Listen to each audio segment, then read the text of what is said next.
an earthquake. This is a big one. Oh my God.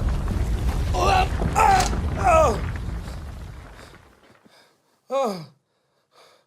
What is that? Is it The Rock? Oh!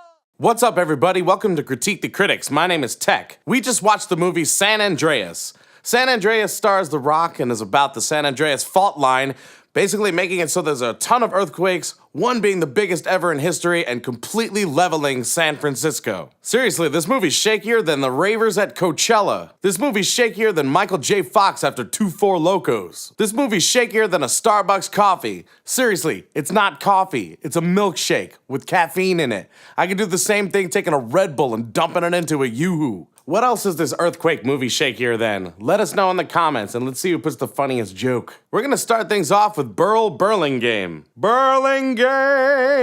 Maybe if Giamatti and Johnson had switched roles, we'd have had a full course instead of eye candy for disaster buffs. The problem with your review, Burl, is that this movie should be eye candy for disaster buffs. I don't know. Maybe because it's a disaster movie, and maybe because it's starring The Rock, and maybe because it's using all kind of CG and special effects and action that make it exactly what it is, which is a disaster movie for disaster buffs. So it's not bad. I do agree that Paul Giamatti is a better actor than The Rock, but it's not gonna make it a more believable or better movie by having them switch roles, because let's be honest, Paul Giamatti taking a pontoon boat and going over the crest of a tsunami, or tandem jumping and skydiving out of an airplane that's about to crash and landing into a baseball stadium, it's really not gonna be as believable as when The Rock does it. But I'm not just one big naysayer, so I say we make him switch roles in other movies instead of this one. How about we see Paul Giamatti in G.I. Amati, or The Rock in a soul-searching wine expedition called Kick Your Ass Sideways. Next up, we have Jeff Baker from the Portland Oregonian. Run! Run for your lives! Get out of this theater now! 2 hours is a terrible thing to waste!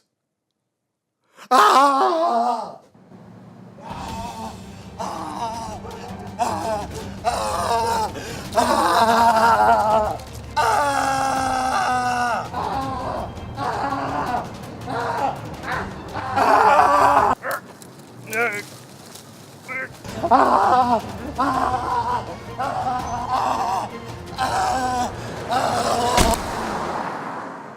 This week's good review comes from James Luxford.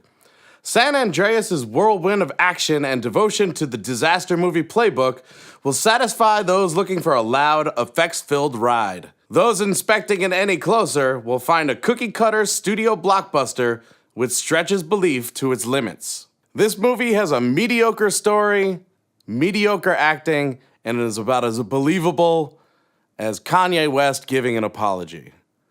But it is visually stunning and a lot of fun if you completely shut your brain off. So enjoy. Well, James, normally at this time, because you had the best review of the week, we'd give you a golden 8. But instead, we're gonna give you a golden 9.6, the greatest and largest earthquake in history, until American Idol ends. Well, that's it for this week's episode of Critique the Critics. I hope you guys had a good time. Once again, my name is Tech, and I'm gonna go somewhere and rest, because I'm in a lot of pain. Make sure you hit that like button, hit that subscribe button, see more videos from us every single week, and until we see you next time, geek out and game on.